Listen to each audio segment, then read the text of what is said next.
দেখেন এত অর্জন করছে, মনে খুব কষ্ট। এখন আমাকে নিয়ে সবাই এলালা করে, স্টেজে গান করার জন্য রেডি, এখানে রেকর্ডিং করার জন্য রেডি। আমার তো যোগ্যতা অর্জন করছি দাদা কন, আমাকে মানুষ সাপোর্ট যদি এখন না দেয় আমি কি করবো? বসতে তো একটা ধরে আনি, একজনের কিস দিয়ে ভাইরাল হয়ে গেছে। আমি তো ভাইরাল হতে আসি দাদা, আমি তো যোগ্যতা অর্জন করছি। আমার বাপেটা আমার টাকা শেষ, আমি তো এখানে মনে করেন অর্থ গেছে আমার অর্জন করতে, আমি কাজ শিখছি, আমি তো শরীর নলিশনে আছি রে দাদা। আমাকে নিয়ে মানুষ কেন এলা খেলা করে বলেন তো এগুলি? না, আমি তো যোগ্যতা অর্জন করছি, আমি যোগ্যতা অর্জন করছি, আমার নিয়ে কেন এলা খেলা করে? বসছে তো একজন ধৈর্য নেই, হ্যাঁ হিট করায়, হ্যাঁ নিয়ে মাখামাখি করে 2 মাসের মাথায় সে আছে বলেন? সে তো নাই, থাকে না। আরেক মেয়ের এক পাগলটা শিখে কিস দিয়ে ভাইরাল হয়েছে, আছে ভাইরাল আছে, 2 মাসের বেশি থাকে। বাদামালা আছে, বাদামালা একবার টেকা দিছে, বাড়ি করছে, বাগছে, বাড়ি থেকে পলাইছে। হ্যাঁ রানমন্ডল রেল স্টেশন আনছে, আইনে গান করছে, আছে সেগুলি। মানে আমরা তো অর্জন করছি, আমাকে নিয়ে এরকম কেন করে? আমার মনে খুব কষ্ট। আমি এই কষ্টটা আমি বুঝাইতে আমি কেউ আমি প্রকাশ করতে পারতেছি। কি অর্জন করছে? আরে দাদা কি বলেন দাদা? এই যে সঙ্গীত নিয়ে আমি যতটি কথা বললাম দাদা, একটা না বলতে বলেন, সঙ্গীত নিয়ে আমি যতটি কথা বললাম এই কথাটি বলতে বলেন। তার লয় সুর ছন্দ তেহাই ডেলা দরা সারা সম ফাঁক অদ্বিত তালি খালি উদারা মুদারা তারা সি সি সাপ ডি ডি সাপ সি ডি এফ জি।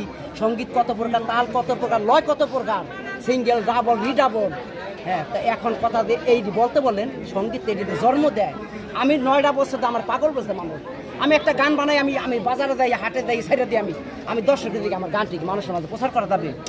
এখন আমি বলো কিছু আমার এলাকা থেকে আমার কয়েক পাগল, আমি বলে পাগল।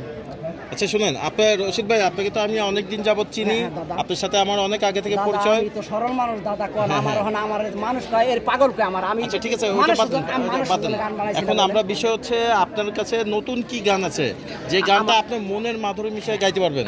একটু গান আমার কাছে নতুন গান তো দাদা এইটাই এখন মনের মতো মানুষ পাইলাম না, কেবা তোমার দাসিনী। আর আরেকটি গান আমি লিখেছি যে একটু স্বার্থের বাইরে গেলে মানুষ ফোনটা ধরে না, একটু স্বার্থের বাইরে গেলে মানুষ ফোনটা ধরে না। একটি গান লেখা, কত আরেকটি গান লেখা, কত সকাল আসলো গেল, কত বিকেল আসলো গেল, আবার সকাল আসলো বন্ধু তুমি আসলা না, তোমায় ছাড়া প্রাণে বাসি না, ও বন্ধুরে তোমায় ছাড়া প্রাণে বাসি না।